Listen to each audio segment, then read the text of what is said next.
ఇక మిగిలిన వాడు ఎవరు అంటే రావణ పరివారంలో ముఖ్యుడైన వాడు విభీషణుడు. ఈ సన్నివేశం మొత్తాన్ని చూశాడు. రావణుడిని వీళ్ళందరూ యుద్ధం వైపు పురికొల్పుతున్న దృశ్యాన్ని చూశాడు. ఆంజనేయుడు వచ్చి నిన్న కాక మొన్న లంకానగరాన్ని ఇంత సర్వనాశనం చేస్తే ఒక్క ఆంజనేయుడనే వానర వీరుణ్ణి ఎదుర్కొని ఏమీ చెయ్యలేకపోయిన మనకు ఇంతమంది వానర వీరులు ఒక్కసారిగా వస్తే, రామలక్ష్మణులు కూడా వస్తే యుద్ధం ఎలా నిర్వహిస్తామన్న ఆలోచన లేకుండా కేవలం యుద్ధం మీదే విశ్వాసం కలిగి వీళ్ళు అత్యుత్సాహాన్ని ప్రదర్శిస్తున్నారు. మా అన్నయ్య రావణుడి మనస్సును చెడగొడుతున్నారు, తప్పుదారి పట్టిస్తున్నారు, దీనివల్ల లంకానగరం సర్వనాశనం అయిపోతుంది అని భావించాడు విభీషణుడు. ఒక్క ఆంజనేయుడే వచ్చాడు, ఇంత చేశాడు. ఇప్పుడు ఆంజనేయుడు ఒక్కడు కాదు, అలాంటి వీరులు ఎంతమంది ఉన్నారు? మాలాంటి వాళ్ళు అక్కడ చాలా మంది ఉన్నారు అని చెప్పాడే. అందరికంటే చిన్నవాడిని పంపించారు, చిన్న చిన్న పనులకి పెద్దవాళ్ళని పంపించారు కదమ్మా, అందుకని నన్ను పంపించారు అని సీతమ్మ దగ్గర చెప్పాడు. అంటే ఆంజనేయుడి కంటే మించిన వాళ్ళే అక్కడ ఉన్నారేమో. మించిన వాళ్ళు కాకపోయినా సమానులైనా ఉంటారు కదా, పోనీ తక్కువ వాళ్ళైనా ఉంటారు కదా. వాళ్ళు ఒకళ్ళ ఇద్దరా, కోట్లాది మంది వానర వీరులు ఉన్నారు. వానరులతో పాటు భల్లూకాలు కూడా ఉన్నాయి. ఆ భల్లూక జాతి కూడా, ఎలుగుబంట్ల జాతి కూడా సహకరిస్తోంది జాంబవంతుడి నాయకత్వంలో. ఇంతమంది వీరులు ఇలా వస్తూ ఉంటే వీళ్ళందరితో కలిసి రామలక్ష్మణులు లంకానగరం మీద దాడి చేస్తున్న సందర్భంలో కేవలం నేను ఒక్కడే జయించగలను అని ఊరికే బేరాలు పలికే ఈ రాక్షస వీరుల్ని నమ్ముకుంటే మా అన్నయ్య సర్వనాశనం అయిపోతాడు. వీళ్ళు అత్యుత్సాహాన్ని ప్రదర్శిస్తున్నారు, కానీ దీనివల్ల వచ్చే నష్టాన్ని ఆలోచించగలిగిన స్థితిలో లేరు. కేవలం మా అన్నయ్య మనస్సుకి అప్పటికి సంతృప్తికరంగా ఆనందాన్ని కలిగించే మాటలు మాట్లాడడం మీద దృష్టి పెడుతున్నారు, కానీ దీర్ఘకాలికమైన ఆలోచన చేసి ఎలా ప్రవర్తిస్తే లంకానగరానికి యథార్థంగా క్షేమం కలుగుతుంది, ఏం చేస్తే రాక్షస జాతి 10 కాలాల పాటు పచ్చగా ఉంటుంది, ఏం చేస్తే రావణుడి వైభవం శాశ్వతం అవుతుంది అన్న ఆలోచన ఎంత మాత్రమూ లేకుండా వీళ్ళు కేవలం యుద్ధం చేస్తే మనకు లోటే ఉంది గనుక, ఎదురే ఉంది గనక, నువ్వు చాలా గొప్పవాడివి, మీ అబ్బాయి చాలా గొప్పవాడు, నువ్వు దాకా అక్కర్లేదు, మీ అబ్బాయి దాకా అక్కర్లేదు, మేమే చాలని ఎవరికి వాడు నేను ఒక్కడినే చంపేస్తానంటున్నాడే. ఇది ఎంత పొరపాటు ఆలోచన.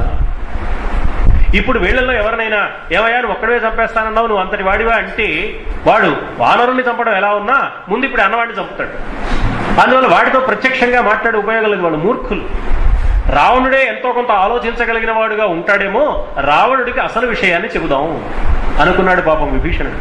అందువల్ల విభీషణుడు, అన్నయ్య వీళ్ళందరూ మాట్లాడుతున్న మాటలు వింటున్నారు, మహారాజువైన నీ క్షేమమే ఈ రాక్షసులందరికీ ముఖ్యం, వీళ్లతో పాటు నాకు కూడా మహారాజుగా ఉన్న నీ క్షేమమే ముఖ్యం.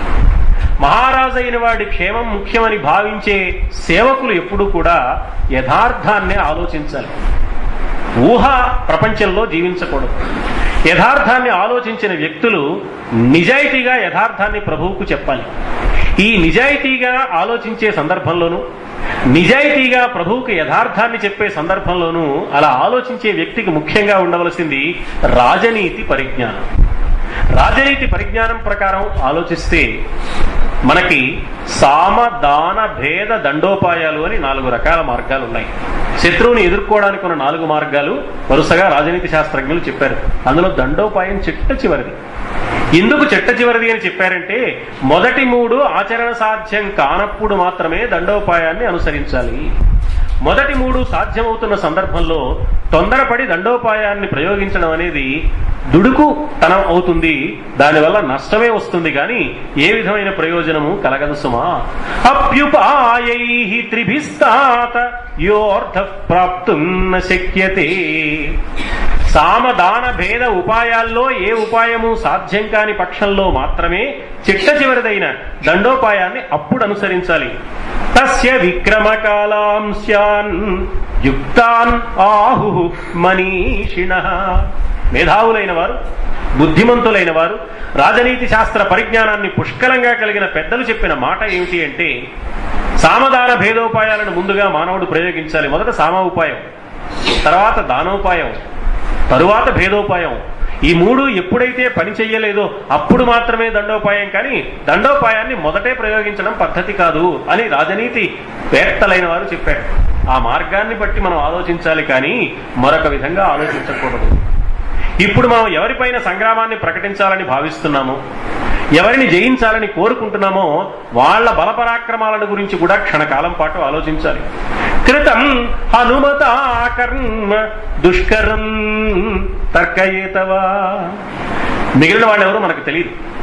ఎలాంటి వానరులు ఉన్నారో, ఆంజనేయుడి కన్నా మించిన వాళ్లే ఉన్నారో, తక్కువ వాళ్లే ఉన్నారో, పోనీ ఆ రాముడేమిటో ఆయన పరాక్రమం ఏమిటో మనకు తెలియదని కాసేపు అనుకుందాం. ఒక్క ఆంజనేయుడి గురించి క్షణకాలం పాటు ఆలోచించినా కూడా మన రాక్షస వీరులందరూ పలుకుతున్నవి ఒట్టి ప్రగల్భాలు తప్ప ఆచరణ సాధ్యమయ్యే విషయాలు కాదు అనేది అర్థమవుతోంది కదా. కృతం హనుమతా కర్మ దుష్కరం తర్కయేతవా. అంతేకాదు, ఇప్పుడు అసలు రాముడితో మనకు యుద్ధం వస్తోంది, వస్తే మనం ఏం చేద్దాం, ఆయన సముద్రాన్ని దాటుతాడు, లంకానగరంలో ప్రవేశిస్తాడు, ప్రవేశిస్తే ఏం చేద్దాం అని కదా మీరు అడుగుతున్నారు. నేను అంటున్నాను, అసలు ఎందుకు రాముడు సముద్రాన్ని దాటి లంకానగరానికి వచ్చాడో ఆలోచించాలి. ఎందుకు వచ్చాడో ఆలోచిస్తే ఆ సమస్యను ఎలా పరిష్కరించాలో తెలుస్తుంది. ఒక సమస్య వచ్చినప్పుడు ఈ సమస్య ఎక్కడి నుంచి ఏర్పడిందో గనక చూస్తే దానికి పరిష్కారం దొరుకుతుంది. సమస్య ఏర్పడడానికి కారణం ఏమిటో ఆలోచించడం మానేసి ఈ సమస్యను తనకు తోచిన తీరులో పరిష్కరిస్తాను అనడం అహంకారం అవుతుంది, కానీ యథార్థం కానే కాదు సుమా. ఎందుకు వచ్చింది ఈ సమస్య అంటే సీతను అపహరించడం వల్ల వచ్చింది. అంటే జనస్థానంలో ప్రశాంతంగా పర్ణశాల ఏర్పాటు చేసుకుని తన తాను బ్రతుకుతున్న రాముడి జోలికి వెళ్లి అన్యాయంగా సీతమ్మను అపహరించిన కారణంగా రాముడు ఆగ్రహించి మన మీదకి దండయాత్రకు వచ్చాడు. కాబట్టి సమస్య సీతాపహరణం వల్ల ఏర్పడింది. సమస్య తీరాలంటే ఏం చేయాలి? సీతమ్మను అప్పగించేస్తే సమస్య తీరుతుంది. రాముడు సముద్రాన్ని దాటి లంకానగరం మీదకి వస్తున్నాడు కాబట్టి మనం ఏం చేద్దామని ఆలోచిస్తున్నారు. ఏం చేద్దామని కాక ఎందుకు వస్తున్నాడు అని ఆలోచిస్తే ఏం చేయాలో తెలుస్తుంది. విభీషణుడు చెప్పిన మాట రాజనీతి సమ్మతమైన మాట. ఎందుకు వస్తున్నాడు? సీతను అపహరించావు కాబట్టి వస్తున్నాడు. సీతను ఇచ్చేస్తే రాడు, సమస్య లేదు కదా. సమస్య తీరడానికి ఇంత తేలికైన ఉపాయం ఉండగా ఈ తేలికైన ధర్మబద్ధమైన రాజనీతి సమ్మతమైన మార్గాన్ని, ఆచరణకు అనుకూలమైన మార్గాన్ని, యథార్థంగా మనకు క్షేమాన్ని కలిగించే మార్గాన్ని వదిలిపెట్టి నేను సంహరించగలను, నేనొక్కడే చాలు వాళ్ళందరినీ సర్వనాశనం చేయడానికి, నేనొక్కడిని సరిపోనా వాళ్ళందరినీ చంపేయడానికి అని ఎవరికి వాళ్ళు బీరాలు పలికే విధానం చూస్తే లంకానగరానికి వీరి ఆవేశం వల్ల తప్పనిసరిగా ముప్పు కలుగుతుందని నాకు అనిపిస్తున్నది సుమా. రాముడికి నువ్వు అపకారం చేశావు, రాముడికి నువ్వు ద్రోహం చేశావు. తనకు ద్రోహం చేసిన వాడిని శిక్షించడానికి ఎవడైనా వస్తాడు. ఆ ద్రోహం లేకుండా పోతే ఆ చేసిన తప్పు దిద్దుకుని సీతాదేవిని అప్పగించేస్తే ఇక వైరం లేదు. రాముడికి మనకి వచ్చే శత్రుత్వమే లేనప్పుడు రాముడు మన మీద దండయాత్ర చేసే అవకాశమే లేదు. అందువల్ల సమస్య తీరిపోతుంది కదా. ఇది మంచి ఉపాయం సుమా అనగానే రావణుడు గాని మిగిలిన రాక్షసులు గాని వెంటనే ఏమంటారు? ఏమిటయా సీతను అపహరించడం తప్పంటావు? ఆయన ఖరదూషణాదుల్ని చంపలేదా? మన వాళ్ళని చంపిన వాడిని వదిలేస్తామా? అందుకని రాముడి మీద ప్రతీకారం తీర్చుకోవడానికి సీతను అపహరించాడు మన రాక్షసుడు రావణుడు, ఇందులో తప్పేముందని వాళ్ళు అంటారు. అందుకని అన్ని రాజనీతికి పరిజ్ఞానాలు పుష్కలంగా కలిగిన విభీషణుడు వెంటనే ఒక మాట చెప్పాడు. ఖరదూషణుల్ని రాముడు సంహరించిన మాట నిజమే. ఎప్పుడు సంహరించాడు? ఈ ఖరదూషణాది రాక్షసులు 14,000 మంది రాక్షసుల్ని వెంట పెట్టుకుని రాముడు లక్ష్మణుడు సీత మాత్రమే ఉన్న ఆశ్రమం మీద దాడి చేశారు. తన మీద దాడి చేసినప్పుడు వాడి మీద ఆయుధాలు బాణాలు ప్రయోగించకుండా ఎవడైనా ఊరుకుంటాడా? ప్రాణరక్షణ చేసుకోడా? కించ రాక్షస రాజస్య రామేణ అపకృతం పురా. మన రాక్షస రాజైన రావణుడు రాముడికి అపకారం చేశాడు, కానీ రావణుడికి ఏ అపకారము చేయలేదు. సీతను అపహరించి రావణుడు అపకారం చేశాడు, కానీ రాముడేమీ అపకారం చేయలే. మీరు అనొచ్చు ఏమిటంటే ఖరదూషణాదుల్ని సంహరించాడు కదా అని. ఖరదూషణాదుల్ని రాముడు సంహరించడానికి పనిగట్టుకుని ఖరదూషణాదులు ఉన్న చోటికి వెళ్లి సంహరించలేదు. వాళ్లే ఆయన ఉన్న పర్ణశాల దగ్గరికి వచ్చారు, ఆయన మీద దాడి చేశారు. నిన్నేం చేస్తామో చూడు అన్నారు. అప్పుడు వాళ్ళతో యుద్ధం చేశాడు. ఆ యుద్ధంలో వాళ్ళంతా చనిపోయారు. ఖరదూషణాదుల్ని సంహరించడం ద్వారా మనకి 2 విషయాలు తెలుస్తున్నాయి.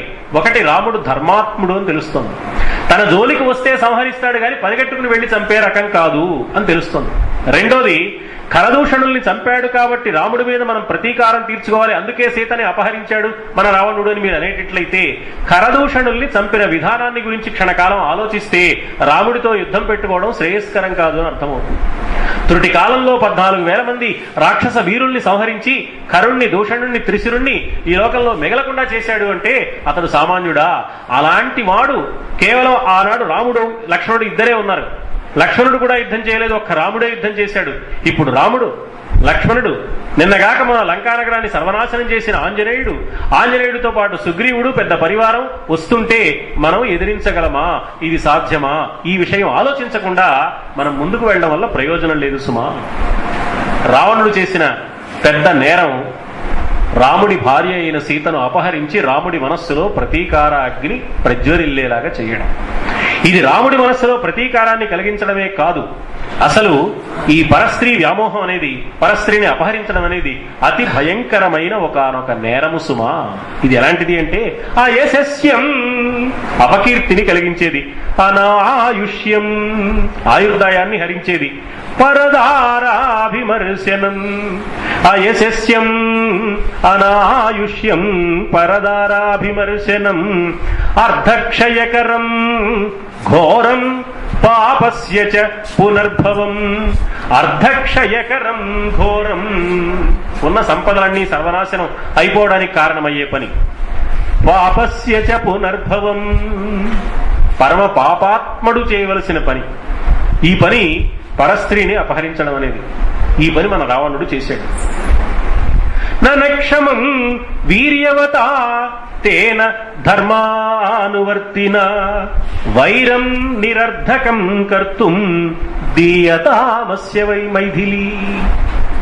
అనవసరంగా ఆయనతో వైరం పెట్టుకుని, ఇంత ధర్మం తెలిసినవాడు, ఇంత పరాక్రమం కలిగిన వాడు, వీరాధి వీరుడైన రాముడు మన మీదకి యుద్ధానికి వస్తున్నాడు అన్నప్పుడు మనం చేయవలసింది, మన తప్పు మనం దిద్దుకోవాలి తప్ప వైరాన్ని పెంచుకుని అతన్ని ఏదో చేయగలమని ఆలోచించడం పొరపాటు. కాబట్టి సీతాదేవిని రాముడికి అప్పగించేస్తే మనకి ఈ సమస్య తీరిపోతుంది, మనం క్షేమంగా ఉంటామయ్యా.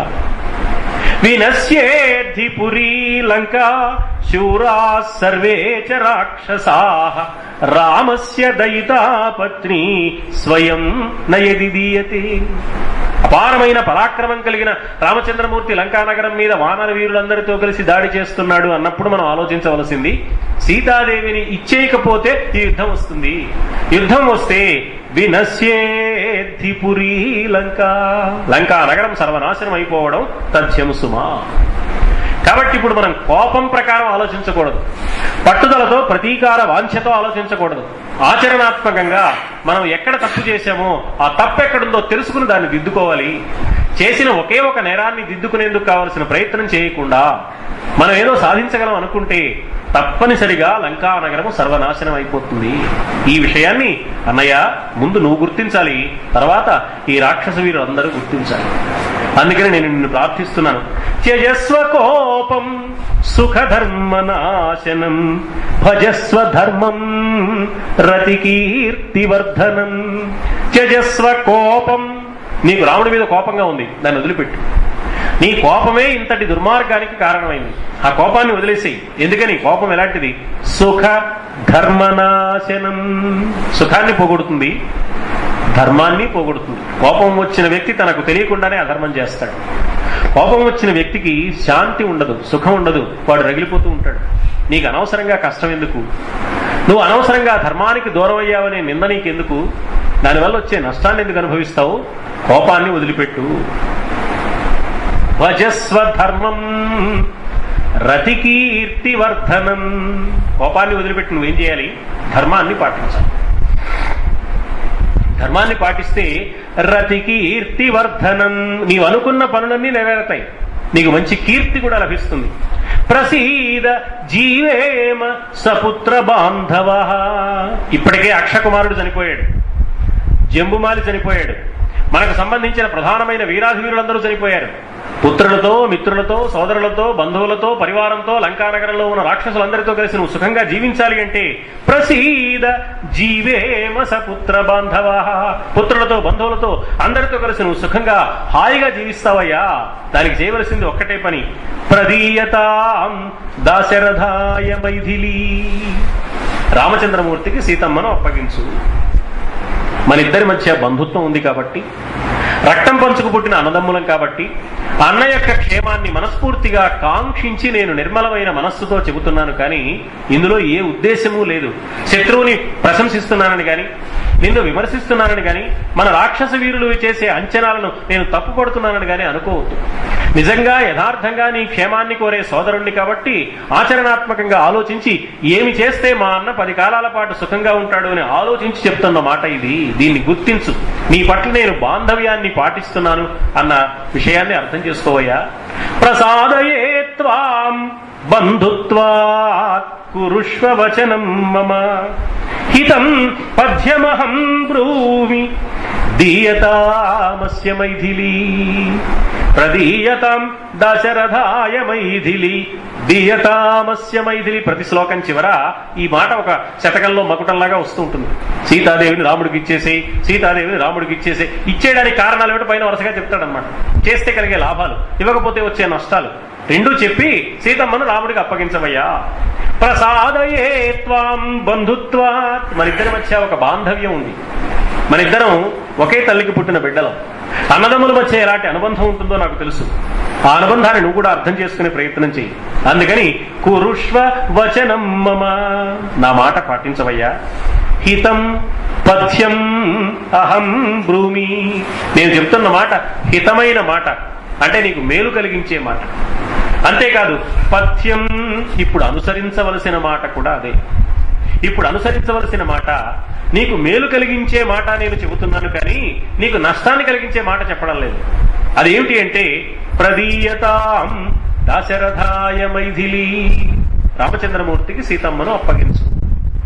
నిండు సభలో ప్రహస్తుడు, ప్రధానమంత్రి మొదలైన వాళ్ళంతా ఉండగా రాక్షస వీరులందరూ రావణుడు యొక్క పరాక్రమాన్ని మెచ్చుకుని నేనొక్కడనే చాలు వానర వీరులందరినీ, రావణుణ్ణి, సుగ్రీవుణ్ణి, లక్ష్మణుణ్ణి సంహరించడానికి అని బీరాలు పలుకుతున్న సందర్భంలో ఒక్క విభీషణుడు మాత్రమే దానికి భిన్నంగా సీతమ్మను అప్పగించడం ఒక్కటే మార్గం, మరొక మార్గం లేదు, దీనివల్ల మాత్రమే మనకు క్షేమం కలుగుతుంది, ఈ యుద్ధం చేసే ఆలోచన మంచిది కాదు, దండోపాయం చెట్ట చివరికి అనుసరించవలసింది, రాజనీతి ప్రకారం చూసినా మనం చేసింది పొరపాటే, అతడు మనకే అపకారం చేయలేదు, మనం పనిగట్టుకుని అతనికి అపకారం చేశాం, ఈ అపకారం చేసినందువల్ల అతను వచ్చాడు, ఆ అపకారాన్ని దిద్దుకుంటే అతడు ఆగ్రహం ప్రదర్శించడు, యుద్ధమే చేస్తే మనమే గెలవగలం అనుకోవడం ఒక్క ఆంజనేయుడు చేసిన ఘనకార్యాన్ని గురించి ఆలోచించినా కూడా సరైంది కాదనే విషయం తెలుస్తుంది.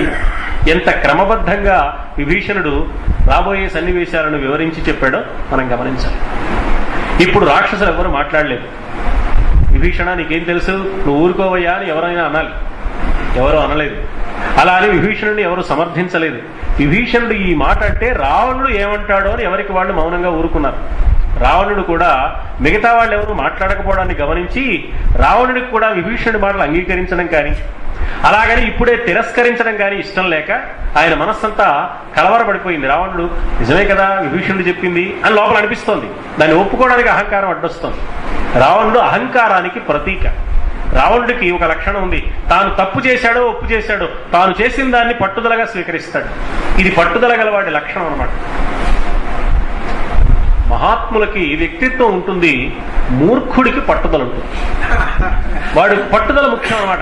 ఏమైనా సీతల్ని అపహరించాను అంతే, యుద్ధం చేయవలసిందే, దీనివల్ల నష్టం వస్తే వచ్చింది. దుర్యోధనుడికి కూడా ఇదే పట్టుదల ఉంది.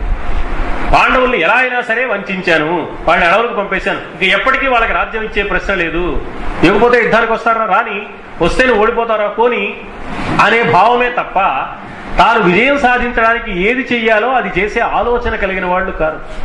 అందువల్లే ఒక మహాకవి చమత్కారంగా చెప్పాడు, ద్వావిమౌ పురుషౌ మూర్ఖౌ దుర్యోధన దశాననౌ. ఈ ప్రపంచంలో అందరికంటే ఇద్దరు ఉత్తములైన మూర్ఖులు ఎవరయ్యా అంటే ఉత్తమ శ్రేణికి చెందిన మూర్ఖులు రామాయణంలో రావణుడు, భారతంలో దుర్యోధనుడు అన్నారు. వీళ్ళిద్దరూ ఉత్తములైన మూర్ఖులు అని. ఒకడికి స్త్రీ వ్యామోహం, ఒకడికి సంపదల మీద వ్యామోహం, రాజ్యాధికారం మీద వ్యామోహం. ఈ రెండు కారణాల వల్ల దాన్ని పట్టుదలని వ్యక్తిత్వం అనుకుని ఏమైనా సరే ఈ పట్టుదలకు నేను కట్టుబడి ఉండడమే గొప్ప విషయం అనుకుని దానివల్ల వాళ్ళు సర్వనాశనం అయిపోయారు. వాళ్ళతో పాటు వాళ్ళ వంశము వాళ్ళ జాతి కూడా సర్వనాశనం అయిపోవడానికి వాళ్ళు కారకయ్యారు. అందుకని రావణుడు బాగా ఆలోచిస్తున్నాడు, లోపల తాను చేసింది తప్పేనేమో, విభీషణుడు చెప్పినట్టు చేస్తే మంచిదేమో అనిపిస్తోంది, కానీ ఒప్పుకోవడానికి ఇష్టం లేదు. అందుకని ఇప్పుడు అవుననడానికి కాదనడానికి ఇష్టం లేక ఆ పూటకు సభ చాలించి ఎవరితో ఒక్క మాట మాట్లాడకుండా చాలా కోపంగా చరచరా తన భవనానికి తాను వెళ్ళిపోయాడు. ఆ రాత్రి గడిచిపోయింది. విభీషణుడు రాత్రంతా బాగా ఆలోచించాడు. నిండు సభలో అందరి ముందు చెప్పాం కాబట్టి అన్నయ్యకు పట్టుదల వచ్చి ఉంటుంది, నా మాటలు ఎంతో కొంత అన్నయ్య మనస్సుకి అర్థమై ఉంటాయి, అందువల్లే నన్ను తిరస్కరించలేదు. కానీ అంగీకరించడానికి నిండు సభలో ఇంతమందిలో విభీషణుడు చెప్పేస్తే ఒప్పేసుకున్నాడే మన రావణుడు అనుకుంటారేమో అని అన్నయ్య ఊరుకుని ఉంటాడు. పైగా ఒక్కసారి వీళ్ళంతా యుద్ధోన్మాదాన్ని రెచ్చగొట్టిన తర్వాత నేను ఒక్కడే చాలు వాళ్ళందరినీ చంపేస్తానన్న నేపథ్యంలో నేను మాట్లాడాను. అప్పుడు రావణుడి మనస్సంతా యుద్ధం మీద ఉత్సాహంతో ఉన్నది. యుద్ధం పట్ల అమితమైన ఉత్సాహం కలిగిన రజోగుణ ప్రధానమైన మనస్తత్వం కలిగిన వాడు ఎప్పుడూ కూడా ప్రశాంతమైన మాటల్ని స్వీకరించడానికి సిద్ధంగా ఉండడు. ఇప్పుడు రాత్రంతా గడిచింది కాబట్టి, రాత్రి ఎంతో కొంత మా అన్నయ్య కూడా ఆలోచన చేసి ఉంటాడు కాబట్టి, ఇప్పుడు నేనేమైనా ఒక ప్రయత్నం చేస్తే మా అన్నయ్యకు విషయం అర్థమవుతుందేమో, మా అన్నయ్య నన్ను గుర్తించగలుగుతాడేమో అని బాగా ఆలోచించాడు.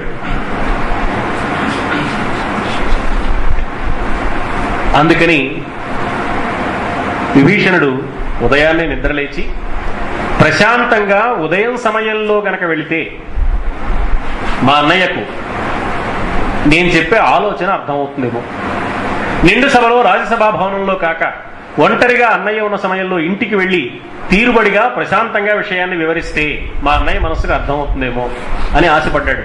ఆశపడి ఉదయాన్నే రావణ మందిరానికి వెళ్లి ఏకాంతంలో రావణుడిని కలుసుకున్నాడు. కలుసుకుని, అన్నయ్య నీతో మాట్లాడదామని వచ్చాను అన్నాడు. చెప్పు తమ్ముడు అన్నాడు రావణుడు.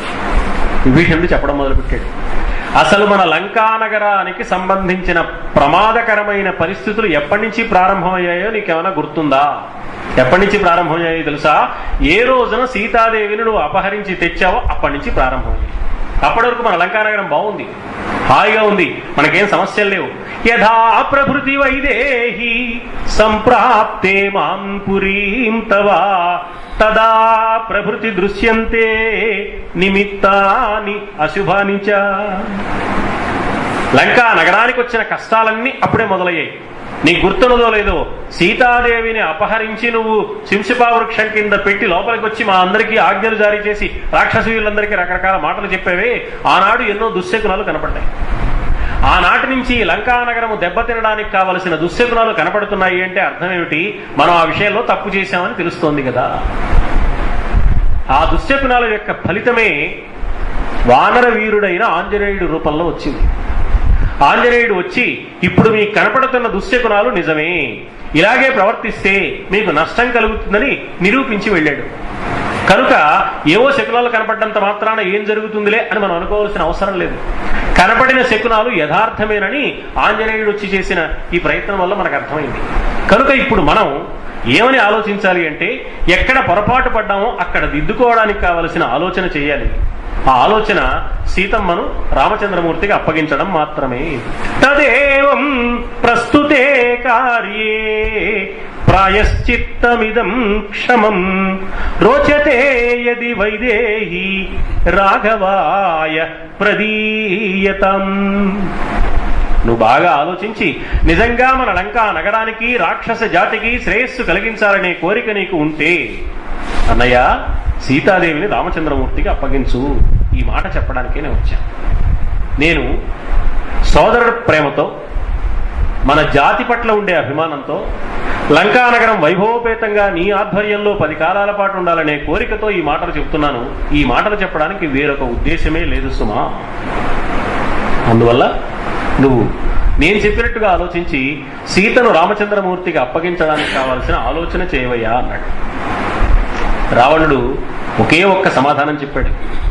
ఇది మంచిదని గాని, ఇది చెడ్డదని గాని, సీతమ్మ అపహరిస్తే వచ్చే నష్టం ఏమిటని గాని ఇవేం మాట్లాడకుండా, భయం న పశ్చామి కుతశ్చిదప్యహం. నువ్వేదో నన్ను భయపెడుతున్నావు. హనుమంతుడు వచ్చాడు చూసావా, రాముడు వస్తున్నాడు చూసావా, నాకేం భయం లేదయ్యా, ఎవరి వల్ల నాకు భయం అనేది లేదు. నరాఘవ ప్రాప్స్యతి జాతు మైథిలీం. ఒక్కసారి సీతను నేను అపహరించి సీత నాకు కావాలి అనే కోరిక నాలో పుట్టిన తర్వాత, అందుకు కావలసిన పని నేను చేసిన తర్వాత ఇక రాముడు సీతమ్మను తిరిగి పొందడం అన్న ప్రశ్నయే లేదు సుమా. సీతను అప్పగించడం అనే ఆలోచన కుదరదు. రాముడే కాదు, దేవేంద్రాది దేవతలందరూ వచ్చినా, దేవేంద్రుడి నాయకత్వంలో సమస్త దేవతలు నా మీద దండయాత్ర చేసినా సరే, సురై సహేంద్రైరపి సంగత కథ మమాగ్రతస్థాస్యతి లక్ష్మణాగ్రజ. దేవతా సమూహంతో సహా, దేవేంద్రుడితో సహా దేవతలందరినీ వెంటబెట్టుకుని వచ్చినా సరే యుద్ధంలో క్షణకాలం పాటు నా ఎదుట లక్ష్మణుడి సోదరుడైన రాముడు నిలవలేడు సుమా. అందువల్ల నాకేం భయం లేదు. నా పరాక్రమం మీద నాకు పరిపూర్ణమైన విశ్వాసం ఉన్నది. నువ్వు అనవసరంగా నన్ను భయపెట్టి ఏదో నా చేత జయించాలని చూడకు. సీతమ్మను రామచంద్రమూర్తికి తిరిగి పొందడం అన్న ప్రశ్నయే లేదు, నువ్వు వెళ్ళిరా అన్నాడు. ఆయన వెళ్ళిపోయాడు. బ్రహ్మాండమైన రథాన్ని అధిరోహించి తన వైభవాన్ని దర్పాన్ని ప్రదర్శిస్తూ సభాభవనానికి బయలుదేరి వచ్చాడు రావణుడు. మళ్ళీ కొలువు తీర్చాడు. పెద్ద సమావేశం ఏర్పాటు చేశాడు. ఈసారి ప్రహస్తుణ్ణి మంత్రిగా కాక సేనాపతిగా ఆహ్వానించాడు. ఆయనకి మంత్రి సేనాపతి 2 ఉద్యోగాలు ఉన్నాయి. ఇదివరకు మంత్రిగా ఆలోచన చెప్పమన్నాడు, ఇప్పుడు సేనాపతిగా ఆయన చేయవలసిన డ్యూటీని ఆజ్ఞాపిస్తున్నాడు. సేనాపతే ప్రహస్త ఇమాం కృత విద్యాశ్చతుర్విధ. మన రాక్షస వీరుల్లో ఏనుగుల మీద నిలబడి యుద్ధం చేసేవాళ్ళు, గుర్రాల మీద ప్రయాణం చేసి యుద్ధాలు చేసేవాళ్ళు, రథాల మీద ప్రయాణం చేసి యుద్ధం చేసేవాళ్ళు, నేల మీద కాలినడక మీద ప్రయాణం చేసి యుద్ధం చేసేవాళ్ళు. చతురంగ బలాలు మనకున్నాయి. ఎన్ని రకాల ఆయుధ విన్యాసాలున్నాయో అన్ని రకాల ఆయుధాలను ఉపయోగించి యుద్ధం చేయగలిగిన చాతుర్యం కలిగిన వీరాధి వీరులు మన లంకానగరంలో రాక్షస వీరులు ఉన్నారు. యోధాన్ అధిక రక్షాయాం తథా వ్యాధేష్టుమర్హసి. వెంటనే మన రాక్షస వీరులందరినీ లంకా నగరానికి ఉన్న రక్షణ విధానము సమగ్రంగా ఉన్నదా లేదా ఒక్కసారి నువ్వు పరిశీలించు. దాన్ని మరింత కట్టుదిట్టం చెయ్యి. ఎక్కడికక్కడ రాక్షస వీరులు లంకా నగరంలోకి ఇతరులు ప్రవేశించకుండా ఉండడానికి కావలసిన కట్టుదిట్టాలన్నీ చేయవలసింది అని ఆజ్ఞాపించి మళ్ళీ నిన్నటి రోజున ప్రస్తావించిన మనం ఏం చేస్తే బాగుంటుందనే విషయాన్ని మళ్ళీ ప్రస్తావించడం ప్రారంభించారు. వీళ్ళందరూ ఆశ్చర్యంగా చూస్తారు. ఒక పక్కన రక్షణ ఏర్పాటు చేయమంటున్నాడు, మళ్ళీ నిన్నటి రోజున ప్రస్తావించినవన్నీ ప్రస్తావిస్తున్నాడు. వాళ్ళంతా యుద్ధానికి వస్తే మనం ఏం చేస్తే బాగుంటుందో మీరంతా ఉపాయం చెప్పండి. రక్షణ ఏర్పాటు చేసుకున్నా కూడా ఏర్పాటు చేసుకున్న రక్షణ చాలదు కాబట్టి ప్రమాణం వస్తుందని మన రాజుగారికే భయం ఉందా అని వీళ్ళ మనస్సులో సందేహం కలుగుతుంది. ఎందుకంటే నిన్ననే ప్రస్తావించాడు ఇవన్నీ, మళ్ళీ ఈవేళ ఉదయం ప్రస్తావిస్తున్నాడు. అందుకని ఎందుకు ప్రస్తావిస్తున్నానో రావణుడు మళ్ళీ చెప్పాడు. నిన్న ఈ విషయాలని మనం మాట్లాడుకున్నాం, ఈవేళ మళ్ళీ అవే విషయాలు మాట్లాడుతున్నాను. ఎందుకు మాట్లాడుతున్నాను అంటే నాకు బాగా సన్నిహితుడైన నాకు ఆత్మీయుడైన నా ప్రియ సోదరుడు కుంభకర్ణుడు నిన్నటి రోజున నిద్రపోతూ ఉన్నాడు. నిన్న సభకి రాలా, ఈవేళ నిద్రలేచాడు వాడు. ఈవేళ సభకు వచ్చాడు. కుంభకర్ణుడికి ఈ విషయాలన్నీ పరిపూర్ణంగా తెలియదు. అందువల్ల కుంభకర్ణుడికి అన్ని విషయాలు మరొక్కసారి తెలుస్తాయనే ఉద్దేశంతో ఈ విషయం ప్రస్తావిస్తున్నాను. ఇప్పుడు కుంభకర్ణుడు కూడా మన ఆలోచనతో కలిసి మనకు సలహా ఇస్తాడు, సహాయం చేస్తాడు. కుంభకర్ణుడికి ఈ విషయాలు తెలియడం అవసరం కాబట్టి మళ్ళీ ప్రస్తావిస్తున్నాను అన్నాడు. అంటే మిగతా వాళ్ళు వినూరుకోవచ్చు, నిన్న విన్నవే కాబట్టి కుంభకర్ణుడు ఇప్పుడు సమాధానం చెప్పాలి. అందుకని కుంభకర్ణుడి మీద బాధ్యత ఉంది. ఈ విషయాలన్నీ విన్నాడు కుంభకర్ణుడు. ఏం చెప్పాడు రావణుడు? నేను సీతను అపహరించాను. సీతను అపహరించిన విషయం కూడా కుంభకర్ణుడికి తెలియదు. సీతను అపహరించాను, తీసుకొచ్చాను, మన మారీచుడిని పంపించాను, బంగారు లేడిగా మార్చాను, రాముడిని మోసం చేశాను, లక్ష్మణుడిని మోసం చేశాను, సీతను తీసుకొచ్చాను, ఇక్కడ పెట్టాను. ఆ సీతను వెతుక్కుంటూ ఒకడు వచ్చాడు, వాడు లంకా నగరాన్ని సర్వనాశనం చేశాడు. ఈ గందరగోళం అంతా జరిగింది. ఇప్పుడు రాముడు యుద్ధానికి వస్తున్నాడు, మనం ఏం చేయాలి అని ఆలోచిస్తున్నాను, కాబట్టి మీ సలహా చెప్పండి అని అడుగుతున్నాను. ఇది విషయం అన్నాడు. కుంభకర్ణుడు ఎంత గొప్పగా మాట్లాడాడో చూడండి. కుంభకర్ణుడు అన్నాడు మొట్టమొదట, అన్నయ్య రాజనీతి ప్రకారం ముందు చేయవలసిన పని ఒకటి, తర్వాత చేయవలసిన పని ఒకటి ఉంటుంది. ఏ పనైనా వరుసగా చేసేటప్పుడు మొదట ఈ పని చేసి తర్వాత ఆ పని చేయాలి. నువ్వేం చేయాలి? సీతని అపహరించబోయే ముందు మా అందరినీ సమావేశపరిచి, ఒరే అబ్బాయి సీతను నేను అపహరించి తీసుకురావాలనుకుంటున్నాను, ఒకవేళ తీసుకొస్తే తర్వాత యుద్ధం వస్తుంది, మీరంతా సిద్ధంగా ఉంటారా, మనం యుద్ధం చేయగలమా అని అడగాలి. పర్వాలేదయ్యా అపహరించు అని మేమంటే అప్పుడు నువ్వు తీసుకురావాలి. నువ్వేం చేసావు? సీతని అపహరించడం అనే పని ముందు చేసావు, మాతో సంప్రదింపులు తర్వాత చేస్తున్నావు. తర్వాత చేయవలసిన పని ముందు చేసి ముందు చేయవలసిన పని తర్వాత చేస్తున్నావు. రాజనీతి పరిజ్ఞానము ఏమాత్రము లేనివాడు అనుసరించే విధానం ఇది అన్నాడు ఇక్కడ కుంభకర్ణుడు. కుంభకర్ణుడు రాజనీతిని గురించి మాట్లాడుతున్నాడు. తప్పు, ఒప్పు, అధర్మం, అపకీర్తి, న్యాయం ఈ మాటలు మాట్లాడాల. రాజనీతి అనేది ఒకటి ఉందయ్యా, ఎవడు గెలవాలన్నా రాజనీతి ప్రకారం గెలుస్తాడు. రాజనీతిలో ఏమిటి పద్ధతి? 2 పనులు వరుసగా చేయవలసి వస్తే ముందు ఏ పని చేయాలి, తర్వాత ఏ పని చేయాలి. మొదట ఏ పని చేయాలి? ఒరే నేను సీతని అపహరించి తీసుకొస్తున్నాను, మీరంతా నాకు సహకరిస్తారా అని అడగాలి. మేము అలాగే నువ్వు ప్రొసీడ్ అంటే అప్పుడు వెళ్ళాలి. నువ్వేమో నీ పాటికి నువ్వు సీతను తీసుకొచ్చేసి అపహరించి ఇక్కడ పెట్టి తీరా రాముడు యుద్ధానికి వచ్చిన తర్వాత ఇప్పుడు మనం ఏం చేద్దామని సలహా ఇప్పుడు అడుగుతున్నాం. సలహా ముందు అడగాలి. మా అందరితో సంప్రదించవలసింది ముందు, తర్వాత సీతను అపహరించాలి. సీతను ముందుగా అపహరించి ఇప్పుడు మా సలహా అడుగుతున్నావు, ఇది చాలా పొరపాటు సుమా. పశ్చాత్ పూర్వ కార్యాణి, ముందు చేయవలసిన పని తర్వాత. కర్మణ్యభిచికీర్షతి పూర్వంచ అపరం కార్యాణి న సవేదనయానయౌ. రాజనీతి ఏమాత్రము తెలియనివాడు మాత్రమే ఇలా ప్రవర్తిస్తాడు. సీతాదేవిని అపహరించే సందర్భంలో తీసుకోవలసిన జాగ్రత్తలు నువ్వు తీసుకోలేదు. నువ్వు ఎంతసేపు సీతని అపహరించడం మీదే దృష్టి పెట్టావు. ఆనాడున్నది ఒక్క రావణుడు. ఆనాడున్నది ఒక్క లక్ష్మణుడు. అప్పుడు నన్ను గనక నిద్రలేపి ఒరే నేను సీతను అపహరించాలరా అనే కోరిక నువ్వు వ్యక్తం చేస్తే ముందుగా నేను వెళ్ళి ఆ రాముణ్ణి లక్ష్మణుడిని చంపేసి వచ్చేవాడిని. నువ్వు సీతను తీసుకొస్తే సరిపోయింది. నువ్వు నన్ను అప్పుడు నిద్ర లేపలేదు. పోనీ ఈ మేలుకున్న వాళ్ళలో ఎవరినైనా అడిగావా? ఎవరిని సలహా అడగలేదు. నీ దారి నువ్వు వెళ్ళావు, మారీచుడిని పంపించావు. వాడు వద్దు కుయ్యో మొర్రో అంటుంటే బలవంతాన్ని వాడిని దింపావు. వాడు కాస్త ప్రాణాలు పోగొట్టుకున్నాడు. ఆ సీతను అపహరించి తెచ్చావు. ఇప్పుడు ఇంతమంది యుద్ధానికి వచ్చారు. అప్పుడున్నది ఒక్క రాముడు ఒక్క లక్ష్మణుడే కదా. చాలా తేలిగ్గా వాళ్ళని సంహరించవచ్చు.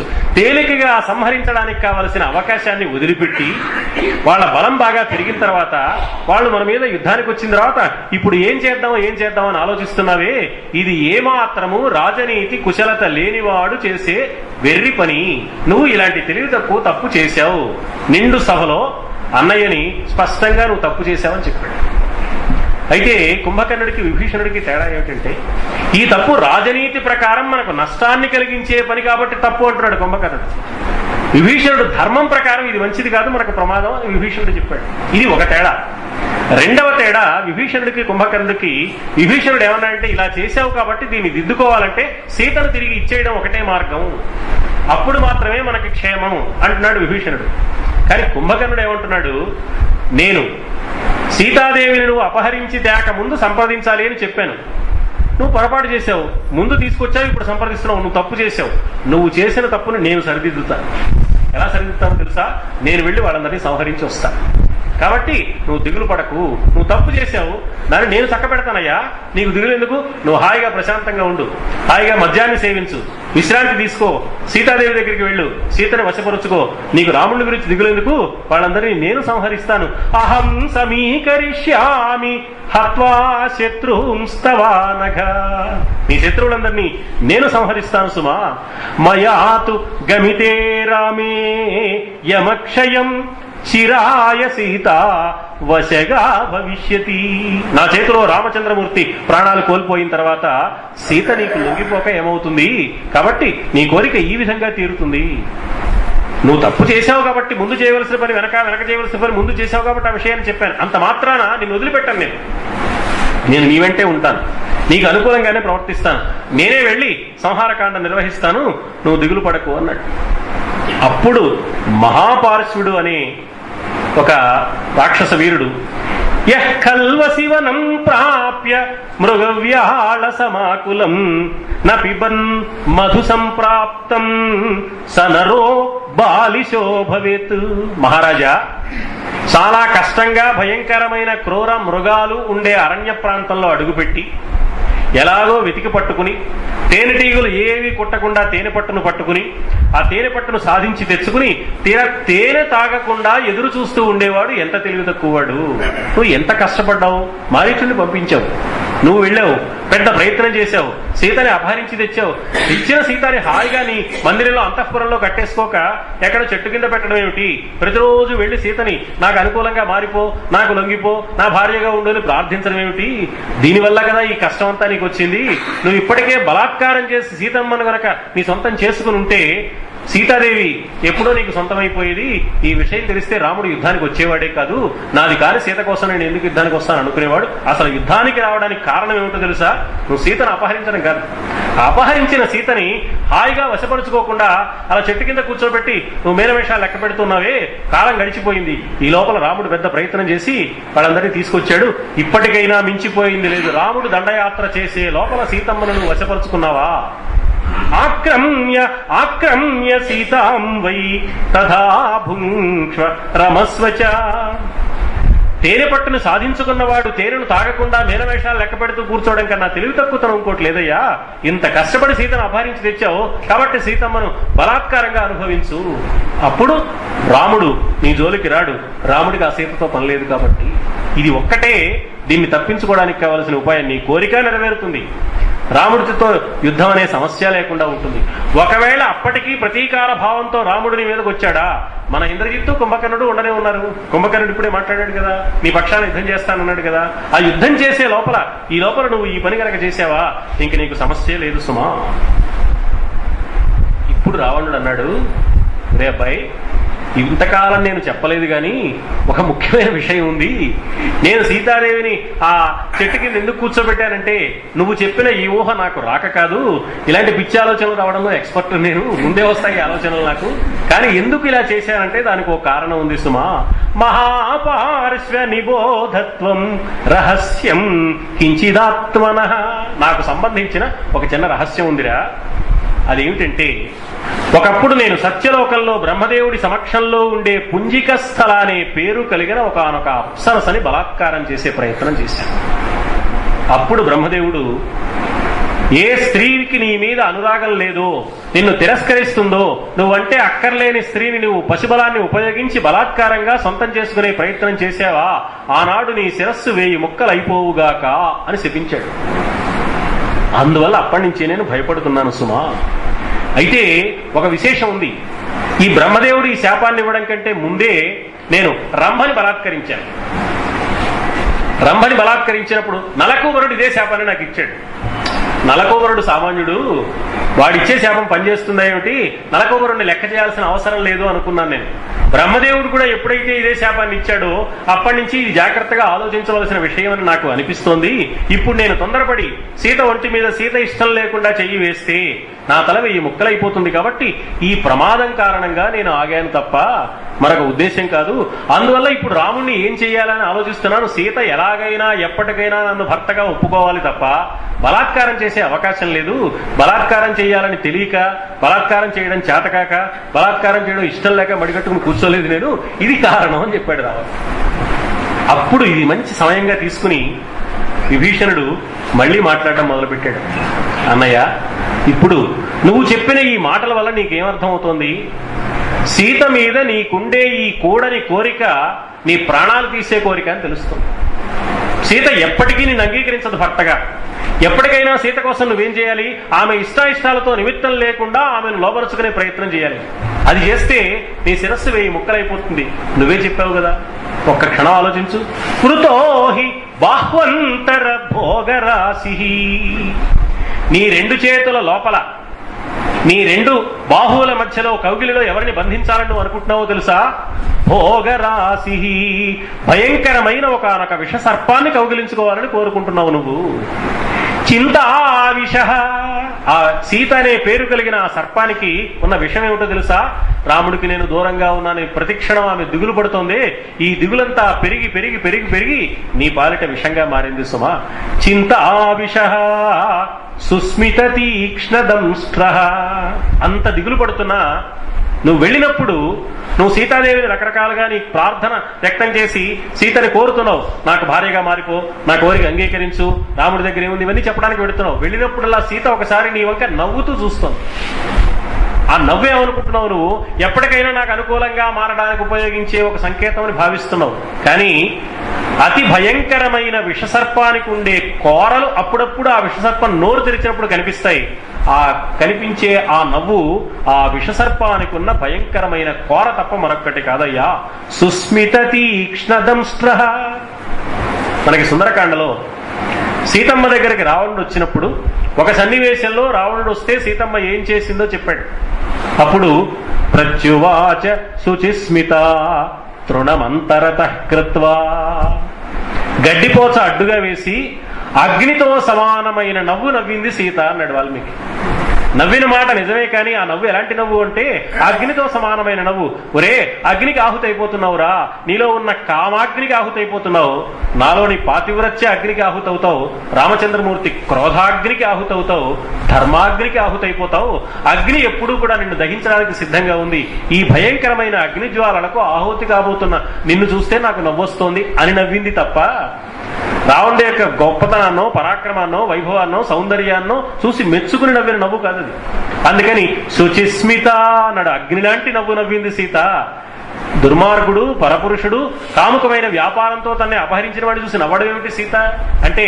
ఆ నవ్వు అనుకూలమైన అనురాగంతో కూడిన నవ్వు కాదు. నువ్వు నష్టపోతున్నావు, గుర్తించలేకపోతున్నావు, ఎంత తెలివి తక్కువ వాడివి అని నవ్వింది అనమాట. పరిహాసంగా నవ్వింది, వేళాకోళంగా నవ్వింది. అందుకని చింతావిష సుస్మిత తీక్ష్ణదంష్ట్ర పంచాంగుళీ పంచశిరోతికయ. సీతాదేవి ఇలా 2 చేతులతో నిన్ను కౌగిలించుకోవాలని నువ్వు కోరుకుంటున్నావు. ఆ చేతికి 5 వేళ్లు ఉన్నాయి. ఆ 5 వేళ్లు ఏమిటో తెలుసా? ఆ భయంకర విషసర్పానికి ఉన్న 5 శిరస్సులు సుమా. ఈ 5 వేళ్లు నీకు తగలాలి అంటే 5 శిరస్సులతో కూడిన భయంకర విషసర్పం నీ మీదకి రావడమే తప్ప మరొక్కటి కానే కాదు. సీతా మహాహిహి, అతి భయంకరమైన విషసర్పము సుమా సీత అంటే. తవకేన రాజన్, నీకెందుకయ్యా సీత, ఆ సీత జోలికి వెళ్ళొద్దు. అందుకని నా మాట విని సీతమ్మను రామచంద్రమూర్తికి అప్పగించడం ఒక్కటే నీ క్షేమానికి, లంకా నగరము యొక్క శ్రేయస్సుకి, మన రాక్షస జాతి వైభవంగా 10 కాలాల పాటు ఉండడానికి ఒకే ఒక్క కారణం. దయచేసి ఆ పని చేయవలసింది అన్నాడు. ఇప్పుడు ఇంద్రజిత్తు కల్పించుకుని విభీషణుడితో కిం నామతే తాత కనిష్ట వాక్యం అనర్థకం చైవ సుభీతవచ్చ. మన రాక్షస జాతికి ఉన్న ఒక ప్రత్యేకత మరిచిపోయి మాట్లాడుతున్నావు నువ్వు పినతండ్రి, పొరపాటు ఆలోచిస్తున్నావయ్యా. రాక్షసులు అంటే భయం లేని వాళ్ళు. రాక్షసులు ఏమైనా చేయవచ్చుగాక, చేసిన దాన్ని సమర్థించుకుని దాన్ని ఎలా చక్కదిద్దుకోవాలా అని చూస్తారు తప్ప భయపడి మళ్ళీ వెనక్కి వెళ్ళనే వెళ్ళరు. నువ్వు చెప్తున్న మాట మన రాక్షస జాతి హోదాకి, వైభవానికి, గొప్పతనానికి తగని మాట. ఒక పని చేశాం, ఆ పనిని ఎలా అయినా సరే అనుకూలంగా చేసుకోవాలి, కానీ మళ్ళీ వెనక్కి తగ్గడం అనేది చేతకానివాడు, భయపడేవాడు, పిరికివాడు చేసే పని. ఈ పిరికితనం, చేతకానితనం, భయపడ్డం అనే లక్షణం రాక్షస జాతిలో లేనే లేదు సుమా. రాక్షస జాతికి ఏమాత్రము స్వభావం కాని ఆలోచన నువ్వు చెప్తున్నావయ్యా. అందువల్ల ఇది పనికిరాదు అన్నాడు. విభీషణుడు ఊరుకోలేదు. నువ్వు వయస్సులో చాలా చిన్నవాడివి, అనుభవంలో కూడా చిన్నవాడివి. చిన్నవాడివైన నువ్వు పెద్దవాళ్లకు సంబంధించిన విషయాలను పరిపూర్ణంగా తెలుసుకోక తెలిసిన వాడి వలె మాట్లాడుతున్నావే. ఈ మాటల్ని అంగీకరిస్తే ఎంతో నష్టం వస్తుంది. నువ్వు కుమారుడివే అయినా ఆత్మీయుడైన మిత్రుడిగా కాక, ఆత్మీయుడైన మిత్రుడి రూపంలో, పుత్రుడి రూపంలో ఉన్న శత్రువులాగా నీ తండ్రి విషయంలో ప్రవర్తిస్తున్నావు. నీ మాటలు అనుసరిస్తే నీ తండ్రికి తీవ్రమైన నష్టం కలుగుతుంది. ఆ విషయాన్ని నువ్వు గుర్తించలేకపోతున్నావు అని పుత్ర ప్రవాదేన తు రావణస్య త్వం ఇంద్రజిత్ మిత్రముఖోసి శత్రు. మిత్రుడి రూపంలో ఉన్న శత్రువు నువ్వు. పుత్రుడిగా ఉన్నావు, మిత్రుడిలో ఉండాలి పుత్రుడు. పుత్రుడు 16 ఏళ్ల వయస్సు వచ్చాక తండ్రికి మిత్రుడు. మిత్రుడిగా ఉండడానికి బదులు నువ్వు మిత్రుడి రూపంలో ఉన్న శత్రువుగానే ఉన్నావు. పైకి రావణుడికి అనుకూలంగా ఉన్నట్టుగా కనిపించే మాటలు మాట్లాడుతున్నావు, కానీ అతడి వినాశానికి కారణమయ్యే పనే నువ్వు చెప్తున్నది సుమా. కాబట్టి నష్టపోతావు సుమా. సీతాంచ రామాయ నివేద్య దేవీం వసేమ రాజన్ ఇహవీత శోక. కాబట్టి ఇప్పుడు మనం చేయవలసింది సీతమ్మను రాముడికి అప్పగించి సుఖంగా ఉండడమే. ఇప్పుడు మనకు కలుగుతున్న ఈ ఆలోచన, ఈ కలవరపాటు, ఈ సందేహం, ఈ గందరగోళం ఇదంతా నశించడానికి ఒకే ఒక్క ఉపాయం ఉన్నది. సీతమ్మను రామచంద్రమూర్తికి అప్పగించడం మాత్రమే. ఈ పని చేయవలసిందిగా ప్రార్థిస్తున్నాను అన్నాడు. రావణుడు ఆగ్రహాన్ని పట్టలేకపోయాడు. నిన్న సభలో చెప్పాడు, పొద్దున ఇంటికి వచ్చి చెప్పాడు, ఇప్పుడు మళ్ళీ సభలో ఇదే మాట మాట్లాడుతున్నాడు. నేను నాకు ఎవరంటేనూ భయం లేదని స్పష్టంగా చెప్పాను. నిన్న మౌనంగా ఊరుకున్నాను కదా అంటే పొద్దున చెప్పాడు, కానీ పొద్దున్నే మౌనంగా ఊరుకోలేదే. పొద్దున స్పష్టంగా చెప్పాను, ఒరే నాకు ఎవరంటేనూ భయం లేదు, దేవతలు వచ్చినా లెక్క చేయను, సీతమ్మనిచ్చే ప్రశ్న లేదను. మళ్ళీ అదే మాట మాట్లాడతాడు. కాబట్టి ఇతడు నేను వైభవంగా ఉండడాన్ని చూడడం ఇష్టం లేక జ్ఞాతి సంబంధమైన మాత్సర్యంతో చెబుతున్నాడు. దాయాదులైన వాళ్ళకి, అన్నదమ్ములైన వాళ్ళకి ఒక అన్న గొప్పగా ఉంటే తమ్ముడు భరించలేడు. ఇప్పుడు నేను ఎందరెందరినో స్త్రీలను అపహరించి తెచ్చి వాళ్ళందరినీ వశపరుచుకుని ఇంత వైభవంగానే ఉంటే ఇతనికి ఇష్టం లేదు. ఒక్కసారన్నా మా అన్నయ్య ఓడిపోయాడు అనే పరిస్థితి నాకు కల్పించాలని, నన్ను ఓడించాలని సలహా ఇస్తున్నాడు. రావణుడు చేతకాని వాళ్ళలాగా తీసుకొచ్చిన సీతని మళ్ళీ వెనక్కి తిరిగి ఇచ్చేశాడు అనేలాంటి అపకీర్తి నా జీవితంలో ఒక్కసారైనా నాకు రావాలి, ఈ ఓటమి ఒక్కసారైనా నాకు కలగాలి అనే అభిప్రాయంతో మాత్రమే ఇతడు చెప్తున్నాడు. జ్ఞాతులైన వాళ్ళు, దాయాదులైన వాళ్ళు ఇలాగే ఆలోచిస్తారు కదా. జానామి శీలం జ్ఞాతీనాం సర్వలోకేషు రాక్షస. ఓ భీషణ, లోకంలో జ్ఞాతులైన వాళ్ళు ఏ జాతిలో ఉన్నా, ఏ లోకంలో ఉన్నా, ఏ వంశానికి సంబంధించిన వారైనా, ఏ సంప్రదాయాన్ని పాటించేవారైనా దాయాదులు ఇలాగే ఆలోచిస్తారు. దాయాదులు ఎప్పుడు కూడా వైభవాన్ని కోరుకోరయ్యా. దాయాది బుద్ధిని నువ్వు చూపించావు. అన్నదమ్ముల మధ్య ఈ ఆలోచన పనికిరాదు. నిజంగా అన్న శ్రేయస్సును కోరి అన్నకు అనుకూలంగా నువ్వు ఆలోచించాలి, కానీ ఇప్పుడున్న పరిస్థితుల్లో అన్నయ్యకి ఆనందాన్ని కలిగించాలంటే ఎలా సహకరించాలని ఆలోచించడానికి బదులు నాకు ఏమాత్రం ఇష్టం లేనిది, నాకు అవమానకరమైంది, నేను తల వంచే పరిస్థితి అయింది అయిన విషయాన్ని సీతను అప్పగించేసేయి అని మాటి మాటికి చెప్తున్నావు అంటే దాయాదిగా ఉండి నా పరాజయాన్ని కళ్ళారా చూడాలని, నేను అవమానం పొందాలనే కోరికతోనే చెబుతున్నావు. అయినా ఈవేళ అనుకునే ఏం లాభం? రాజనీతి చెప్పనే చెప్పింది, విద్యతే గోషు సంపన్నం విద్యతే బ్రాహ్మణే దమః విద్యతే స్త్రీషు చాపల్యం విద్యతే జ్ఞాతితో భయం. ఎక్కడ గోవులున్నాయో అక్కడ సంపద ఉంటుంది, ఎక్కడ సద్బ్రాహ్మణుడు ఉంటాడో అక్కడ ఇంద్రియ నిగ్రహం ఉంటుంది, ఎక్కడ స్త్రీలు ఉంటారో అక్కడ చపల బుద్ధి ఉంటుంది, ఎక్కడ దాయాదులు ఉంటారో అక్కడ అతి భయంకరమైన ప్రమాదం పొంచి ఉంటుంది అని రాజనీతి శాస్త్రం చెప్పింది. ఆ విషయం నిజం చేస్తున్నావురా నువ్వు. దాయాదివైన నువ్వు నాకు భయాన్ని కలిగించి నష్టాన్ని కలిగించే మాటే చెప్తున్నావు. ఇంతకంటే మరొక ఆలోచన లేదు. నువ్వు రాక్షస వంశానికి అపకీర్తిని తీసుకువచ్చే, రాక్షస వంశానికి చేటు కలిగించే దుర్మార్గుడివి. అస్మిన్ ముహూర్తే న భవేత్ త్వాం తు ధిక్కులపంసనం. నేను ధిక్కరిస్తున్నాను. నేను రాక్షస వంశంలో ఉండ తగని వాడివే నేను నిర్ణయిస్తున్నాను. నాకు సోదరుడుగా కానీ, లంకా నగరానికి సంబంధించిన పౌరుడుగా కానీ, రాక్షస జాతిలో ఒక ముఖ్యమైన వ్యక్తిగా కానీ ఉండడానికి తగిన అర్హత నీకెంత మాత్రం లేదు. నిన్ను ధిక్కరిస్తున్నాను. నువ్వు ఇక్కడి నుంచి వెళ్ళిపో. ఇక నుంచి నీవు నాకు కనిపించవద్దు. కేవలం తోడబుట్టిన వాడివి అన్న కారణంగా నిన్ను క్షమించి వదులుతున్నాను. నాకు ఇక్కడి నుంచి వెళ్ళిపోమంటున్నాను, కానీ లేకపోతే నిన్ను సంహరించి ఉండేవాడిని. నీవు సోదర ప్రేమ లేకుండా నాకు అవమానం కలిగించే సలహా ఇస్తున్నా కూడా నేను మాత్రం సోదర ప్రేమనే పాటించి నిన్నేమి శిక్షించకుండా వదిలిపెడుతున్నాను. కానీ నిన్ను సంహరించాలి న్యాయంగా. నీ ముఖం చూడడం నాకు ఇష్టం లేదు, అందుకని వదిలేస్తున్నాను, వెళ్ళిపో అన్నాడు. వెంటనే విభీషణుడు, ఈ మాట అన్నవాడు క్షణం ఆలస్యమైతే ఏం చేస్తాడో క్షణంలో అభిప్రాయాన్ని మార్చుకుంటాడు అని ఉద్దేశపడి వెంటనే ఆకాశ మార్గంలో గాలిలో పైకి లేచాడు. అతడి ధర్మాన్ని నమ్మిన 4 అనుచరులు విభీషణుడు వెంట ఉన్నారు. అలా పైకైతే లేచాడు, గాని వాల్మీకి మహర్షి చాలా చమత్కారంగా చెప్పాడు. బాగా ఎండతాకిడికి కాలిపోయి ఉన్న ఇసుక మీద కాలు పెట్టిన వాడు కాలు పెట్టిన మరుక్షణం ఎలా కాలు పైకి తీస్తాడో అలా పైకి లేచాడు విభీషణుడు అన్నాడు. ఆయన చెప్పిన పోలిక. అలా పైకి వెళ్ళాడు. వెళ్ళడం అయితే వెళ్ళాడు, కానీ రావణుడిని వదిలిపెట్టలేకపోతున్నాడు ఆ రావణుడి మీద ఉండే ప్రేమతో. అందుకని పైనుంచి కూడా ఇంకోసారి మళ్ళీ హితబోధ చేస్తున్నాడు. సులభా పురుషారాజన్ సతతం ప్రియవాదిన అప్రియస్య చ పథ్యస్య వక్తా శ్రోతా చ దుర్లభ. సరిగ్గా ఈ నీతి మారీచుడు చెప్పిన నీతి.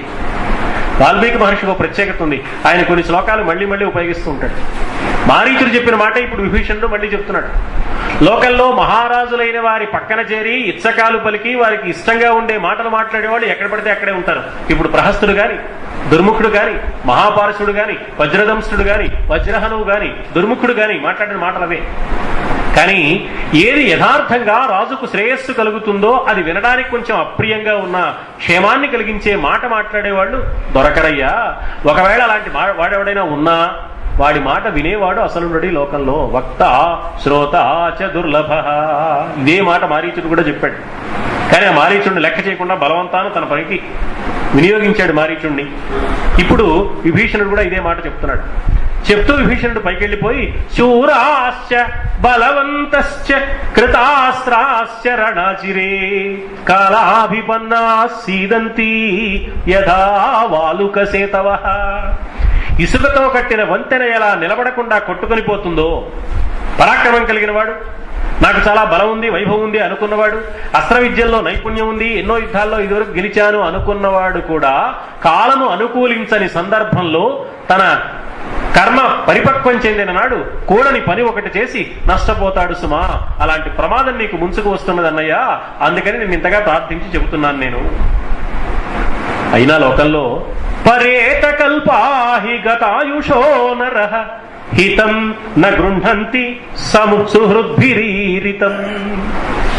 కాలము తీరినవాడు, ఆయుర్దాయం ముంచుకొచ్చినవాడు, నిజమైన ఆత్మీయ మిత్రుడు ఏ క్షేమం కోరి చెప్పాడో ఆ నీతిని ఎంత మాత్రము వినిపించుకోడు. దానికి కారణం నీ తప్పు కూడా కాదు, నీకు కాలం తీరింది కాబట్టి ఈ నీతి వాక్యాలు రుచించవు. కాలం తీరిన వాడికి వాడి ఆయుర్దాయం నష్టపోవడానికి ఏ మాటలు బాగుంటాయో అవే రుచిగా అనిపిస్తాయి. నీ కాలం తీరింది కాబట్టి ఆ తప్పు నీది కూడా కాదు, అందువల్ల నిన్ను నిందించడం లేదు, నిన్ను చూసి నేను జాలి పడుతున్నాను అన్నాడు. స్వస్తితేస్తు గమిష్యామి సుఖీ భవ మయా వినా. నీకు ఈ రాక్షస వీరులందరూ అనుకూలంగా ఉన్నవాళ్లే. నీకు ఈ లంకానగరంలో ప్రతికూలమైన వాడు ఎవడైనా వ్యతిరేకించేవాడు ఉన్నాడంటే నేను ఒక్కడే కదా. నా వల్ల నీకు అశాంతి, నేను వెళ్ళిపోతున్నాను కాబట్టి సుఖీ భవ మయా వినా, నేను లేకుండా నువ్వు ఇక సుఖంగా ఉండవయ్యా.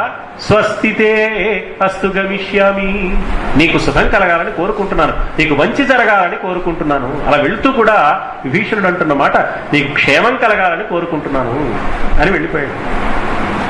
వెళ్ళిపోయి ఆకాశ మార్గంలో నిలబడి అంతరిక్షంలో ప్రయాణం చేసి సముద్ర తీరంలో విడిది చేసి ఉన్న వానరులు రామలక్ష్మణులు ఉన్న ప్రదేశానికి వెళ్లి ఆకాశ మార్గంలో నుండి కిందికి దిగకుండా ఆ పైనుంచి రావణో నామ దుర్వృత్తో రాక్షసో రాక్షసేశ్వర, రాక్షస జాతికి చెందినవాడు, రాక్షసులందరికీ నాయకుడు, లంకానగరాన్ని పరిపాలించేవాడు, దుష్ట స్వభావం కలిగిన వాడు అయిన రావణుడు అనే వీరుడు ఒకడున్నాడు.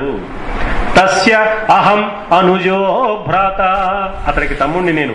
విభీషణ ఇతి శ్రుత, నన్ను విభీషణుడు అంటారు, పరిచయం చేసుకున్నాడు. దాపరికలు లేకుండా తాను రావణుడి తమ్ముండని విభీషణుడని చెప్పాడు. చెప్పి సర్వలోక శరణ్యాయ రాఘవాయ మహాత్మనే నివేదయత మాం క్షిప్రం విభీషణముపస్థితం.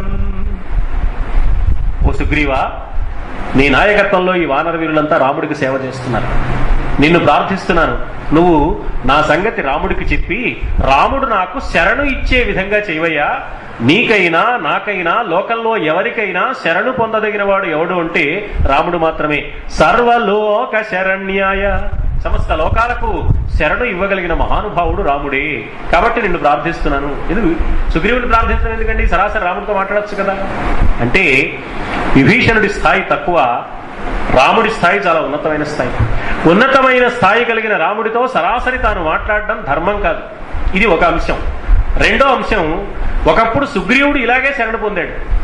కాబట్టి శరణు పొందిన సుగ్రీవుడికి శరణు పొందడంలో ఉన్న అవసరం ఏమిటో, శరణు పొందడంలో ఉన్న విధానం ఏమిటో బాగా తెలుస్తుంది. కాబట్టి ఆ సుగ్రీవుడు నా పరిస్థితి లాంటిదే కదా ఈ విభీషణుడి పరిస్థితి అని రాముడికి నచ్చ చెబుతాడు. అప్పుడు రాముడు అర్థం చేసుకుంటాడు. అందుకని సుగ్రీవుడిని అడుగుతున్నాడు, నివేదయత మాం క్షిప్రం, వెంటనే నా సంగతి తెలియజేవయ్యా. విభీషణముపస్థితం, భీషణుడైన నేను వచ్చాను అని.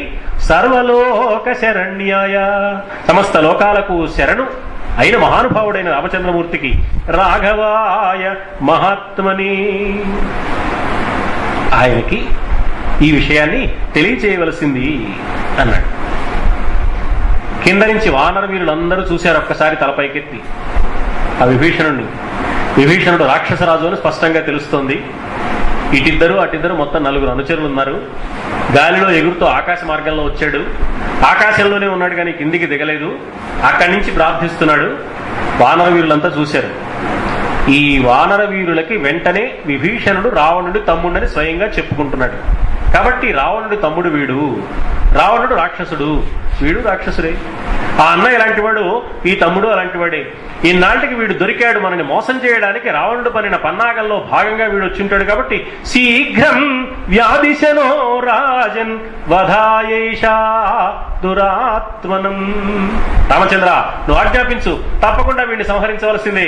నువ్వు సరే అంటే వెంటనే మేమంతా పైకి వెళ్ళి వీడిని చంపేస్తాం అన్నారు వాడు. సుగ్రీవుడు వెంటనే వధ్యతామేష దండేన. అవును రామచంద్ర, మన వానర వీరులు చెప్తున్నది యథార్థమే, ఇతడు తప్పకుండా చంపదగిన వాడే. తీవ్రేణ సచివై సహ రావణస్య నృశంసస్య భ్రాతాహ్యేష విభీషణ. రావణుడికి తమ్ముడైన రాక్షస వంశానికి చెందిన ఈ విభీషణుడు తప్పకుండా చంపదగిన వాడే.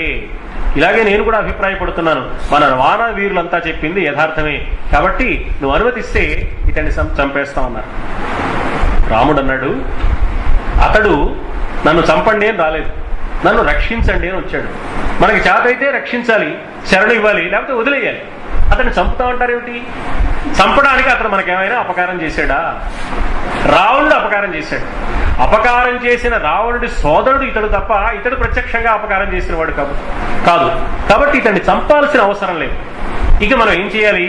అతడు శరణు అడుగుతున్నాడు, ఇవ్వాలా అక్కర్లేదా? ఇది ఆలోచించాలి. కానీ చంపుతామంటారు ఏమిటి? అతను అడుగుతున్న అంశం ఒకటి, మీరు మాట్లాడుతున్న అంశం మరొకటి కాదా అన్నాడు రాముడు. ఎంత నిదానంగా ఆలోచిస్తున్నాడో చూడండి. అందుకని రాముడు అన్నాడు, తస్మాత్ ఏకైక శస్తావత్ బ్రువంతు సచివాస్తవ. ఓ వానర వీరులారా, మీ అందరినీ నేను మిత్రులుగా భావిస్తున్నాను. మీ అందరూ మా తమ్ముడు లక్ష్మణుడు నాకు ఎంత సన్నిహితుడో మీరంతా కూడా అలాంటి వాళ్లే అని నేను అనుకుంటున్నాను. మీరంతా నాకు అనుచరులు మాత్రమే కాదు, నాకు మిత్రులు, నాకు సోదరులు, నాకు మంత్రులు. కాబట్టి ఇప్పుడు ఒకడు శరణు పొందుతున్నాను అని వచ్చాడు కాబట్టి అలా శరణడుగుతున్న వాడికి శరణు ఇవ్వాలా వద్దా? మీరందరూ మీ అభిప్రాయాలు ఏమిటో చెప్పండి.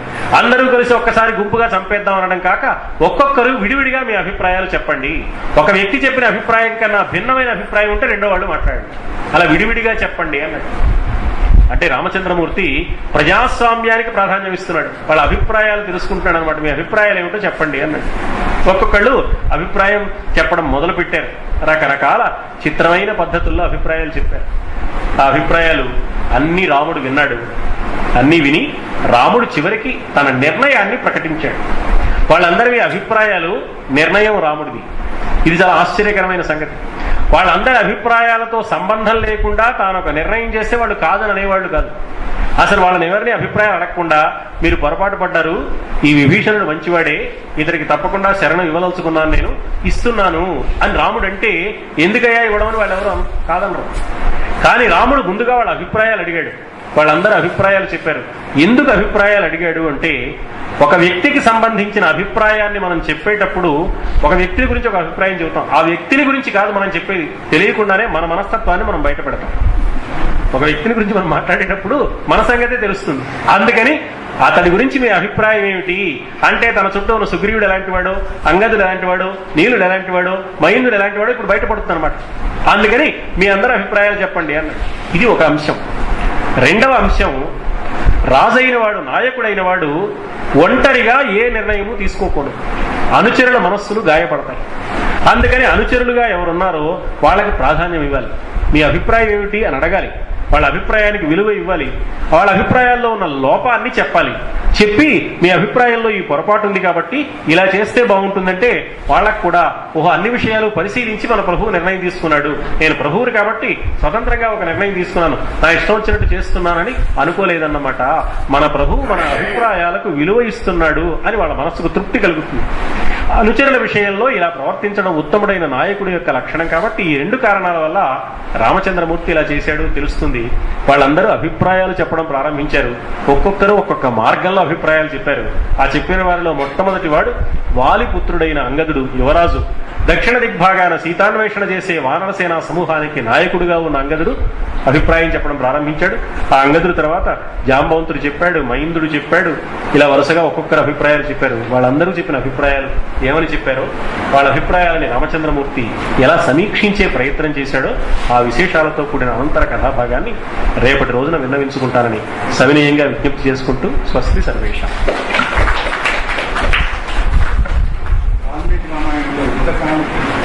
చాలా లాజికల్గా